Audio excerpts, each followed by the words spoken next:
میری ساس روز شام کو چاول بناتی اور مجھے اپنے ہاتھوں سے کھلاتی۔ ساس کہتی تو میری بہو نہیں بیٹی ہے۔ ایک دن چاول کھانے سے انکار کیا تو ساس اور شوہر نے مجھے بہت مارا اور گھر سے نکال دیا۔ میرے باپ نے قسم کھا لی کہ وہ میری ساس اور میرے شوہر کو جیل کروائے گا، مگر اس وقت میرا دماغ چکرا گیا جب ساس کو دیکھتے ہی میرا باپ ساس کے قدموں میں گر کر معافی مانگنے لگا اور مجھے گھسیٹ کر میرا نام انم ہے۔ آج پھر میری ساس میرے سامنے بیٹھی مجھے اپنے ہاتھوں سے چاول کھلا رہی تھی۔ ہر روز کی طرح آج بھی چاول کھاتے ہی مجھے شدید قسم کی غنودگی طاری ہو گئی۔ میں نے اپنی ساس کی طرف دیکھ کر کہا، امی آپ چاول میں ایسا کیا ملاتی ہیں کہ مجھے نیند آنے لگتی ہے؟ میری بات سن کر وہ بخلا سے گئی۔ ارے امی جی، میں تو مذاق کر رہی تھی، معاف کیجیے گا اگر آپ کو برا لگا ہو۔ وہ مسکرا پڑی تھی، پھر کھانے کے برتن سمیٹ کر باہر لے گئی۔ میں دل ہی دل میں شرمندہ ہو رہی تھی کہ وہ کیا سوچیں گی، بہو کتنی احسان فراموش ہے، اتنا پیار دو تو اوپر سے شک بھی کرتی ہے۔ یہی باتیں سوچتے سوچتے میری آنکھ لگ گئی۔ صبح فجر کے وقت تھی، الارم کی آواز سن کر میں جاگی تھی۔ وضو کر کے میں نماز پڑھنے لگی تھی۔ میری ساس بہت ہی نیک اور اچھی عورت تھی۔ مجھے یہاں بیاہ کر لائے ہوئے 7 ماہ کا عرصہ ہو چکا تھا۔ میں اپنے شوہر کو اکثر مذاق میں کہتی تھی کہ آپ سے زیادہ تو امی جی میرا خیال رکھتی ہیں۔ وہ بھی ہنس پڑتے تھے۔ امی جی کے ہاتھ کے بنے چاول اتنے لذیذ ہوتے کہ میں بڑے مزے سے کھاتی، جس کی وجہ سے کچھ ہی دیر میں غنودگی میں ڈوب جاتی۔ میرا شوہر منیر پیشے کے لحاظ سے ڈاکٹر تھے۔ آج کل ان کی نائٹ شفٹ تھی۔ وہ شام 8 بجے نکلتے اور صبح 6 بجے ہی واپس آتے تھے، جس کی وجہ سے مجھے بھی بہت جلد صبح اٹھنا پڑتا تھا۔ میں اٹھ کر نماز پڑھتی، ان کو ناشتہ دیتی۔ میری ساس آس پڑوس کی عورتیں مجھ پر رش کرتی تھی کہ مجھے کتنا اچھا سسرال ملا ہے۔ سسرال تو میرا واقعی بہت اچھا تھا، مگر اس میں کچھ کمال میرے مضبوط بیک گراؤنڈ کا بھی تھا۔ میرا اچھے کھاتے پیتے رئیس گھرانے سے تعلق تھا۔ ہماری حویلی میں اتنے ملازم کام کرتے تھے کہ بعض اوقات ان سب کا نام یاد رکھنا بھی مشکل لگتا تھا۔ میں نے شہزادی جیسی زندگی گزاری تھی۔ میرے ابو میری شادی اپنے ہی جیسے جاگیردار گھرانے میں کروانا چاہتے تھے، مگر میں نے ان کو اپنا فیصلہ سنا رکھا تھا۔ ابو میری شادی آپ شہر میں ہی کریں گے، مجھ سے محلوں جتنی بڑی حویلیاں نہیں سنبھالی جاتی، مجھے تو چھوٹے سے گھر میں بہو بن کر جانا ہے۔ میں ابو کی لاڈلی تھی، وہ میری ایسی باتیں سن کر خوش ہوتے اور مسکراتے رہتے تھے۔ میرے ابو کو بھی پتا تھا کہ مجھ جیسی نازک لڑکی کسی کی حویلی سنبھال نہیں پائے گی، تبھی تو انہوں نے میری ضد کے آگے ہار مان لی۔ انہوں نے میرا رشتہ ایک نہایت امیر خاندان میں کر دیا تھا۔ وہ لوگ لاہور شہر میں رہتے تھے۔ یہ رشتہ خاصا مناسب تھا، اس میں ابو کی مرضی بھی شامل تھی اور میری رضا بھی، کیونکہ وہ لاہور میں رہتے تھے۔ ہم دونوں باپ بیٹی کی تمام شرائط اس رشتے میں پوری ہوتی تھی، لیکن ابو نے اس رشتے سے انکار کر دیا تھا، جس کی وجہ یہ تھی کہ وہ لڑکا یتیم تھا، جبکہ اس کی ماں ہسپتال میں داخل زندگی اور موت کی کشمکش میں مبتلا تھی۔ لڑکا اپنی آنٹی کے ساتھ رشتہ لینے آیا تھا۔ ابو شدید بدمزہ ہوئے تھے کہ یہ کیسی حرکت ہے، لڑکا خود ہی رشتہ لے کر گھر سے نکل پڑا۔ یہ تو لڑکے کی آنٹی نے بتایا، یہ سب بہت مجبوری کے تحت کرنا پڑا ہے، کیونکہ دلہے کی ماں کی خواہش ہے کہ وہ مرنے سے پہلے اپنے بیٹے کا بسا ہوا گھر دیکھنا چاہتی ہیں۔ پھر میں نے بھی بہت ضد کی تھی، میری ضد کے آگے ابو نے ہار مان لی اور میری ساس کو بنا دیکھے ہی ہماری شادی طے کر دی گئی۔ ہماری شادی تک میری ہونے والی ساس بھی بہتر ہو گئی تھی اور وہ بھی شادی میں شریک ہوئی تھی، لیکن ان کا ظاہر دیکھ کر تو میں شدید خوفزدہ ہو گئی تھی۔ انہوں نے سر سے پیر تک خود کو مکمل ڈھانپ رکھا تھا۔ اتنا سخت پردہ تو میری امی بھی نہیں کرتی تھی۔ مجھے لگا کہ میں بڑی بری طرح سے پھنس گئی ہوں۔ اب یہ لوگ پردہ کرنے کے لیے ضد ڈالیں گے، مگر میرے سارے اندازے غلط ثابت ہوئے۔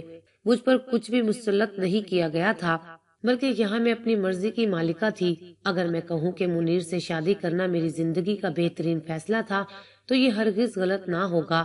منیر بھی ایک نہایت اچھے انسان تھے، ہماری خوب بنتی تھی۔ وہ میرے آرام کا ہر طرح سے خیال رکھتے تھے۔ ہم اکثر سیر و تفریح کے لیے بھی گھر سے نکلتے تھے۔ دوپہر کو تقریباً 2 بجے میری آنکھ کھلی تو میں کمرے سے باہر آ گئی۔ منیر ابھی بھی سو رہے تھے۔ باہر آئی تو امی جی نماز پڑھ رہی تھی۔ میں نے بھی وضو کیا اور نماز پڑھی۔ پھر وہ شام کے کھانے کے لیے چاول صاف کرنے لگی تو میں بھی ان کے پاس آ کر بیٹھ گئی۔ میں نے ان کو دیکھا تو بولی، امی جی آخر کام والی رکھنے میں کیا حرج ہے؟ اللہ تعالیٰ نے ہر چیز کی ریل پیل کر رکھی ہے، ہم کام والی رکھ لیں گے تو آپ کو آسانی ہو جائے گی۔ یوں تو سارا دن کام کرتے کرتے آپ تھک جاتی ہوں گی، پھر ساری رات کی عبادت بھی تو کرنی ہوتی ہے۔ وہ مسکرا دی اور بولی، انم بیٹا مجھ جیسی عورتیں کام کرتے ہوئے کہاں تھکتی ہیں؟ ہاں البتہ کام نہ کرے تو تھکاوٹ سی ہونے لگتی ہے۔ میں ان کی بات سن کر حیران ہوئی تھی۔ امی جی آپ جیسی عورت سے کیا مراد ہے؟ تو وہ بولی، بیٹا مجھ جیسی عورت سے مراد بلند ہمت والی مضبوط عورت ہے۔ تمہیں معلوم ہے کیا، میں ایک بہت بڑی حویلی میں ملازمہ بھی رہ چکی ہوں۔ ساری حویلی کی صفائی ستھرائی کی ذمہ داری مجھ پر اور ایک اور ملازمہ پر تھی۔ ہم دو لڑکیاں سارا دن کام کرتی تھی، صرف رات کو ہی آرام نصیب ہوتا تھا۔ میں اپنی زندگی میں اتنا کام کر چکی ہوں کہ اب آرام لفظ سے ہی کوفت ہوتی ہے۔ میں حیرانی سے ان کا منہ تکتی رہ گئی۔ امی جی پھر یہ گھر، یہ کاروبار، یہ سب تو منیر کے والد کا ہے۔ انہوں نے مجھ سے شادی کر کے مجھے اپنے گھر کی مہارانی بنا لیا تھا۔ میں ان کو بس دیکھتی رہ گئی۔ مجھے ایک دم سے ان سے بیزاری ہونے لگی تھی۔ ایک کام والی کے ساتھ بیٹھنا میرے شان شان کہاں تھا۔ میں آرام کرنے کا کہہ کر اپنے کمرے میں چلی گئی۔ شام منیر کو کھانا کھلا کر رخصت کیا تو امی جی میرے لیے چاول لے کر میرے کمرے میں آئی تھی۔ انہوں نے مجھے اپنے ہاتھوں سے چاول کھلانے کی کوشش کی تو مجھے ان سے کراہت سی محسوس ہوئی تھی۔ مجھ جیسی امیر زادیاں ہوتی ہی نک چڑی ہیں، اپنے سے کم انسان کو انسان ہی نہیں سمجھتی۔ میں نے اپنے دل کو سمجھانے کی بہت کوشش کی تھی کہ امی جی اتنی نمازی پرہیزگار ہیں، پاک باز عورت ہیں، کیا ہوا کہ انہوں نے کسی کے گھر کام کیا تھا، اب تو خود مالکن ہے ہر چیز کی، مگر میرا دل نہ مانا۔ میں نے امی جی سے کہا، آپ چاول یہاں رکھ دیں، میں بعد میں کھا لوں گی، لیکن وہ میری بات سن کر پریشان ہو گئی تھی۔ انہوں نے بہت اصرار کیا کہ کسی نہ کسی طرح سے میں چاول کھا لوں، مگر میں نہ مانی۔ وہ بہت فکر مند سی ہو گئی تھی۔ یوں ہی اٹھ کر وہ باہر چلی گئی۔ میں نے اٹھ کر بسکٹ وغیرہ کھا لیا اور ہر روز کی طرح سونے کے لیے لیٹ گئی، لیکن آج نیند میری آنکھوں سے کوسوں دور تھی۔ پہلے تو میں 9 بجے تک سو جایا کرتی تھی، اب 11 بج چکے تھے اور میں کروٹ پر کروٹ بدلتی رہ گئی تھی۔ مجھے شک ہوا کہ شاید چاول نہ کھانے کی وجہ سے ہی مجھے نیند نہیں آ رہی۔ میں نے صبح منیر کے لیے اٹھنا ہی ہوتا ہے تو میں چاہتی تھی کہ بس اب سو جاؤں۔ چاول ٹھنڈے ہو چکے تھے، ان کو گرم کرنے کی غرض سے میں کچن کی طرف بڑھ ہی رہی تھی۔ اچانک مجھے کسی کی آواز آئی، چور تو نہیں آ گئے؟ میں نے کھانے کو کچن میں رکھا اور خود امی جی کے کمرے کی طرف بڑھنے لگی۔ مجھے شروع سے ہی چوروں سے بہت زیادہ ڈر لگتا تھا۔ میں امی جی کے کمرے کی طرف بڑھ رہی تھی جب مجھے گھر کے پچھلے حصے کی جانب سے امی جی کی آواز آئی۔ میں نے اپنے قدموں کا رخ اسی جانب موڑ دیا۔ میرا پاؤں اچانک سے گملے میں لگ گیا۔ گملہ نیچے گرا تو اچانک کسی کے کودنے کی آواز آئی۔ میرے تو اوسان ہی خطا ہو گئے تھے۔ میں دبے قدموں سے بھاگتی ہوئی اپنے کمرے میں آ گئی۔ میں نے کمرے کو اچھی طرح لاک کر دیا۔ میں شدید خوف زدہ ہو چکی تھی۔ کچھ ہی دیر بعد میں نے سکھا سانس لیا۔ میں اپنے بستر پر لیٹی کروٹ پر کروٹ بدل رہی تھی کہ مجھے نہیں معلوم کب میری آنکھ لگ گئی۔ صبح منیر آئے تو وہ میرا سرخ چہرہ دیکھ کر پریشان رہ گئے کہ آخر مجھے ہوا کیا ہے۔ میں نے ان کو مشکل سے ٹالا تھا۔ دوپہر جب میں ظہر کی نماز پڑھنے کے لیے اٹھی تو امی جی جلدی سے میرے پاس آ گئی تھی۔ بہانے بہانے سے رات کا ذکر کرنے لگی۔ میرے ہاتھ کے بنے چاول کھائے تھے یا نہیں؟ تم سوئی کب تھی؟ میں نے ان کو مطمئن کرنے کے لیے جھوٹ بول دیا کہ امی جی آپ کے جاتے ہی بھوک ستانے لگی تو چاول کھا کر فوراً سے سو گئی۔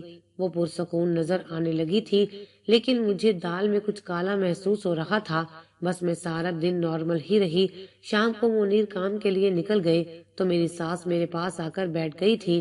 ادھر ادھر کی باتیں کرتی رہی۔ پھر میرے لیے وہ چاول لے کر آئی تھی اور مجھے اپنے ہاتھوں سے کھلانے کی کوشش کرنے لگی اور کہتی، تو میری بہو نہیں بلکہ بیٹی ہے۔ اس وقت میں نے پیٹ میں درد کا بہانہ کر کے چاول کھانے سے انکار کر دیا۔ یہ سنتے ہی ساس کے چہرے سے ہوائیاں اڑ گئی۔ مجھے کچھ گڑبڑ سی لگی تھی۔ میں یہ نہیں چاہتی تھی کہ انہیں مجھ پر کسی قسم کا شک ہو، اس لیے 2-3 نوالے ان کے ہاتھ سے کھا کر انہیں کسی کام سے باہر بھیج دیا اور پھر وہ چاول ایک شاپر میں ڈال کر خود سونے کے لیے لیٹ گئی۔ وہ مجھے دیکھنے آئیں تو میں سو گئی۔ وہ مطمئن ہو کر چلی گئی۔ کچھ دیر بعد مجھے اپنے پاؤں سے جان نکلتی محسوس ہوئی، کیونکہ میں نے 2-3 نوالے تو کھا ہی لیے تھے۔ اب مجھے کچھ سمجھ میں آنے لگا تھا کہ میری ساس مجھے کھانے میں نیند کی دوا ملا کر دیتی تھی۔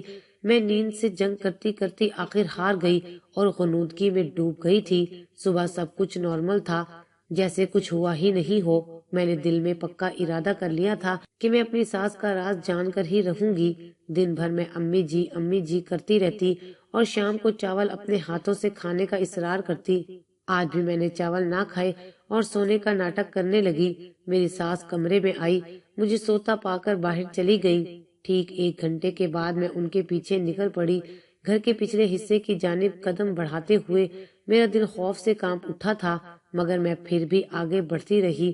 اچانک میرے قدم مردانہ آواز نے جکڑ لیے تھے۔ کوئی اجنبی میری ساس کو ان کے نام سے پکار رہا تھا، کہہ رہا تھا، شبانہ، سارا دن کام میں دل نہیں لگتا، سوچتا ہوں کب رات ہوگی اور کب میں تم سے ملوں گا۔ امی جی ہنس پڑی تھی، میرے قدموں تلے سے زمین ہی نکل گئی۔ او میرے خدایا، میری ساس کیا بنتی تھی اور کیا نکلی۔ وہ تو کہتی تھی کہ میں ساری رات عبادت کرتی ہوں اور وہ یہاں ایک مرد کے ساتھ ہنس کر باتیں کر رہی تھی۔ میں دبے قدموں اپنے کمرے میں واپس آ گئی تھی۔ اگلے دن میں نے خود کو پرسکون ظاہر کیا تھا۔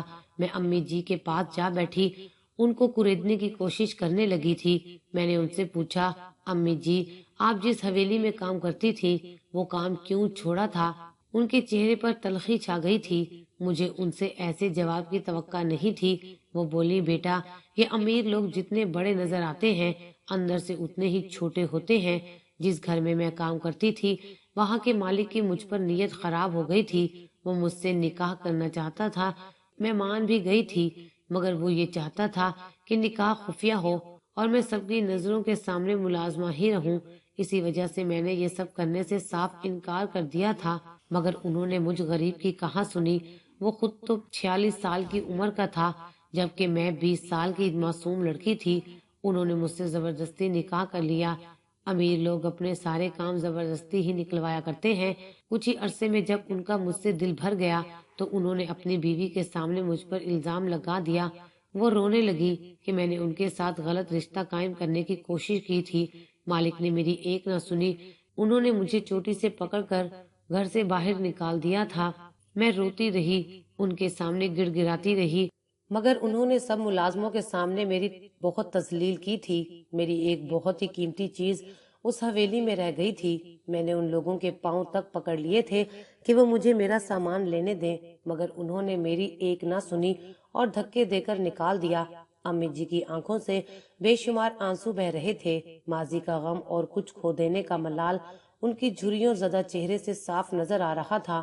آنسو تھے کہ تھمتے ہی نہیں تھے۔ میں نے ان کو گلے سے لگا کر تسلی دی تو وہ چیخ چیخ کر رونے لگیں اور کہنے لگیں کہ آج میرے زخمی دل کو قرار مل گیا ہے۔ آج میرا دکھ سمجھنے والی میری بیٹی میرے پاس ہے۔ مجھے ان کی حالت دیکھ کر صاف لگ رہا تھا کہ وہ مظلوم ہے، لیکن میرا دماغ مجھے رات والے مناظر دکھا رہا تھا۔ پھر امی جی بولی، جب میں اس گھر سے ذلیل و خوار کر کے نکالی گئی تھی تب میرے پاس رہنے کو کوئی ٹھکانہ بھی نہیں تھا۔ تب مجھے منیر کے والد سکندر صاحب نے اپنی عزت بنا کر پناہ دی تھی۔ میں آج تک ان کی مغروض ہوں۔ انم بیٹی، تم ہی بتاؤ، کیا میں بد کردار تھی جو میرے ساتھ یہ سب ہوا؟ میرا دل تو چاہا کہ کہہ دوں کہ مجھے آپ کے کسی ایک لفظ پر بھی یقین نہیں آیا۔ جو عورت اپنے بڑھاپے میں رات گئے گھر کے پچھلے پہر میں کسی مرد سے مل سکتی ہے تو اپنی جوانی میں کیا کچھ نہیں کر سکتی۔ میں کچھ کہے بنا اپنے کمرے کی جانب بڑھ گئی تھی۔ میں کچھ دن اور جاسوسی کرتی۔ آخر کار میری ہمت جواب دے گئی تھی۔ میں نے منیر کو صاف صاف بتا دیا تھا کہ تمہاری ماں بد کردار ہے، وہ رات گئے صحن کے پچھلے حصے میں کسی مرد سے ملتی ہیں۔ منیر میری بات پر سکون انداز میں سنتے رہے تھے۔ میری بات کے اختتام پر بولے، اپنا سامان پیک کر لو۔ میں حیران ہوئی کہ آخر کیوں؟ وہ بولے، میں تمہیں اپنی ماں جیسی بد کردار عورت کے ساتھ نہیں رکھنا چاہتا، تم اپنے جیسے شریف لوگوں میں ہی رہو۔ میں حیرت زدہ ان کا منہ تکتی رہی۔ وہ اس قدر زور سے چلائے تھے کہ میرا دم ہی نکل گیا تھا۔ وہ مجھے کلائی سے تھام کے تقریباً گھسیٹتے ہوئے باہر لے گئے تھے۔ امی جی یہ سب دیکھ کر حیران رہ گئی تھی۔ جلدی سے آگے بڑھ کر بولی، یہ تم کیا کرنے جا رہے ہو؟ منیر بولے، امی جی، انم کا ماننا ہے کہ آپ رات کو سب سے چھپ کر غیر مردوں سے ملتی ہیں۔ آپ بد کردار ہیں، اس لیے میں اسے صاحب کردار لوگوں میں چھوڑنے جا رہا ہوں۔ امی جی جلدی سے بولی، منیر، تم پوچھو گے نہیں کہ میں کس مرد سے ملتی رہی ہوں؟ وہ نفی میں سر ہلا کر مجھے گھسیٹتے ہوئے باہر لے گئے تھے۔ گاڑی میں بٹھا کر وہ مجھے میری حویلی کے دروازے پر چھوڑ کر باہر سے ہی چلے گئے۔ میں روتی پیٹتی اپنے گھر پہنچی تو میرے والدین کا برا حال ہو گیا تھا۔ میں نے ان کو ساری بات بتا دی تھی۔ آخر مجھ سے غلطی کہاں ہوئی تھی؟ میں نے منیر کو سچ بتا کر کیا گناہ کر دیا تھا جس کی مجھے اتنی بڑی سزا ملی تھی؟ میں پھوٹ پھوٹ کر رونے لگی تھی۔ میرے ابو تو ان کو پولیس کے حوالے کرنا چاہتے تھے، مگر میں نے انہیں روک دیا۔ کچھ دنوں میری طبیعت شدید خراب رہنے لگی۔ مجھے ڈاکٹر کے پاس لے جایا گیا تو ڈاکٹر نے خوشخبری سنائی۔ ابو اب مزید پریشان رہنے لگے تھے۔ ایک دن ابو نے اپنا سارا عزت و وقار بھول کر منیر کو کال کی تھی۔ اس نے ابو کے ساتھ بات کرنے سے صاف انکار کر دیا تھا۔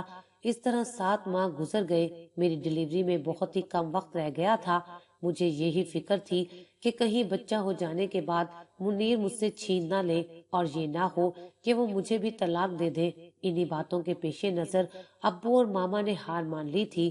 انہوں نے مجھے کہا کہ اپنا سامان باندھ لو، ہم تمہیں منیر کے پاس چھوڑاتے ہیں، تم اپنی ساس سے معافی مانگ لینا۔ ان کی بات سن کر میں ایک لمحے کی تاخیر کیے بنا ہی اپنا سامان پیک کرنے لگی اور ان کے ساتھ چل دی۔ جب ہم گھر پہنچے تب دوپہر کے 3 بج چکے تھے۔ منیر اور امی جی ایک آدمی کے ساتھ بیٹھے شام کی چائے سے لطف اندوز ہو رہے تھے۔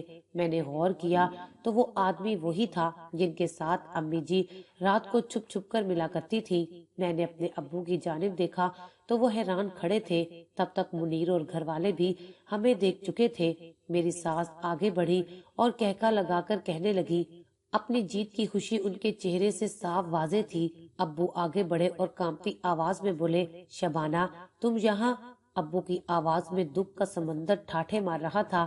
میری ساس بڑی نفرت سے بولی تھی، جاگیردار صاحب، تم کیا سمجھے تھے کہ اللہ تعالیٰ نے تمہیں ڈھیل دے رکھی ہے تو تمہاری رسی کبھی نہیں کھینچے گا؟ جیت ہمیشہ تمہارا ہی مقدر ہوگی۔ تو سنو، تمہیں تمہاری ہار مبارک ہو، تمہیں تمہاری بربادی مبارک ہو۔ ابو آگے بڑھے اور چلاتے ہوئے بولے، تم نے مجھ سے بدلہ لینے کے لیے میری بیٹی کی شادی اپنے بیٹے سے کرا ڈالی، تم نے بھائی بہن کا نکاح پڑھوا دیا۔ اس بات پر مجھے چکر آنے لگے تھے۔ ابو رو پڑے تھے اور بولے، منیر، میں سچ کہہ رہا ہوں، انم میری اور شبانہ کی اولاد ہے۔ میں نے سب سے چوری چھپے اس کے ساتھ نکاح کر لیا تھا۔ جب اس نے انم کو جنم دیا تب میں نے اس پر الزام لگا کر اسے گھر سے نکال دیا تھا تاکہ کسی کو میری اصلیت نہ معلوم ہو جائے۔ میں کھڑی دیکھ رہی تھی کہ آخر یہ سب کیا ہو رہا ہے۔ پھر ابو میری ساس کے آگے ہاتھ جوڑ کر بولے، لو، میں تم سے اپنے کیے کی ہاتھ جوڑ کر معافی مانگتا ہوں، مگر مجھے بتا دو، تم نے اتنا بڑا گناہ کیوں کر ڈالا؟ تم نے بہن بھائی کا رشتہ کیوں کر ڈالا؟ تم مجھے اذیت دینا چاہتی تھی، مگر تم تو اس کھیل میں اتنی آگے نکل گئی کہ تم نے تو اپنی اولاد کے بارے میں بھی نہیں سوچا۔ ابو سسک سسک کر رو رہے تھے۔ وہ زمین پر بیٹھتے چلے گئے تھے۔ میری ساس میرے باپ کی شکست کے منظر کو اپنی آنکھوں میں اس طرح سمو رہی تھی جیسے یہ اس کی زندگی کا کل حاصل ہو اور وہ یہی دن دیکھنے کے لیے اب تک زندہ رہی ہو۔ پھر ایک دم منیر آگے بڑھ کر بولے، میں آنٹی کا سکا بیٹا نہیں ہوں۔ میں جب 4 ماہ کا تھا تب میری والدہ کا انتقال ہو گیا تھا۔ ابو نے میری خاطر آنٹی کے ساتھ شادی کر لی۔ آنٹی نے مجھے کبھی بھی ماں کی کمی محسوس نہیں ہونے دی تھی، مگر جب میں نے ہوش سنبھالا ابو نے میری والدہ کے متعلق سب بتا دیا تھا تاکہ میں ان کے لیے فاتحہ پڑھ سکوں، ان کے اصالے ثواب کے لیے کچھ کر سکوں۔ جب میں بڑا ہوا تو آنٹی نے مجھ سے صرف ایک چیز مانگی تھی اور وہ تھی انم۔ آنٹی چاہتی تھی کہ میں انم کو اپنی بیوی بنا کر اس گھر میں لے آؤں۔ میں نے ان کا مان رکھا مگر انم نے میرا مان نہیں رکھا۔ اس کی ہمت کیسے ہوئی کہ اس نے میری ماں کے خلاف مجھ سے بات کی، لیکن اچھا ہی ہو گیا۔ اگر انم میری آنٹی پر شک نہ کرتی تو میں کبھی اسے گھر سے نہ نکالتا۔ یوں میری آنٹی کی بے گناہی کیسے ثابت ہوتی؟ اب تو آپ کو پتہ چل ہی گیا ہوگا کہ قصوروار میری ماں تھی یا تمہارا باپ۔ ساری بات کے اختتام پر منیر نے تنزیہ نگاہوں سے میری جانب دیکھا تھا۔ ابو منیر کی والدہ کی طرف دیکھ کر بولے، مگر پھر تمہاری موت کی جھوٹی خبر ہمیں کیوں دی گئی تھی؟ اب کی بار منیر کے ابو بولے تھے، کیونکہ جاگیردار صاحب، آپ کو جب میرا علم ہوتا، میرے نام سے رشتے کے لیے جانچ پڑتال کرواتے تو آپ کے علم میں آ جاتا آپ کی ڈسی ہوئی شبانہ میرے گھر کی ملکہ ہے، تو آپ کیا ان دونوں ماں بیٹی کو ملنے دیتے؟ بس ہم نے سوچ رکھا تھا کہ جب شبانہ اور انم کی آپس میں گہری دوستی ہو جائے گی تو شبانہ خود ہی سب کچھ بتا دے گی، تب تک میں ایک قریبی ہوٹل میں رہائش پذیر رہوں گا اور صرف رات کو ہی انم کے سو جانے کے بعد گھر آیا کروں گا۔ شاید قسمت میں سب کچھ یوں ہونا لکھا تھا۔ اب ساری بات کھل کر سامنے آ گئی تھی۔ میں بھاگ کر اپنی ساس کے گلے لگ گئی تھی۔ ہم دونوں ماں بیٹی ایک دوسرے کو پا کر بڑی خوش تھی۔ منیر آگے بڑھے اور بولے، انم، میں یا تمہارا یہ باپ، تمہیں کسی ایک کو چننا ہوگا۔ میں نے سوچنے کے لیے ایک لمحہ بھی نہیں دیا تھا اور بولی، منیر، میں آپ کو چنتی ہوں۔ مجھے ایسے باپ کی ہرگز ضرورت نہیں ہے جو ساری زندگی عورتوں کی عزت اچھالتا رہا ہو۔ ابو میرے سامنے آ کر گر گڑانے لگے، ہاتھ جوڑ جوڑ کر معافی مانگنے لگے۔ وہ کہتے تھے، بیٹا، میں تمہارے بغیر مر جاؤں گا، مگر مجھے ان پر رحم نہیں آیا۔ میں نے انہیں اپنے گھر سے نکال دیا تھا۔ میں جانتی تھی کہ ابو کی جان مجھ میں ہے اور میری دوری ہی ان کی سزا کے لیے کافی ہوگی۔ میرے باپ جیسے آدمی کو کوئی جیل سزا نہیں دے سکتی تھی، مگر میری جدائی ان کے لیے ہر سزا سے بڑھ کر تھی۔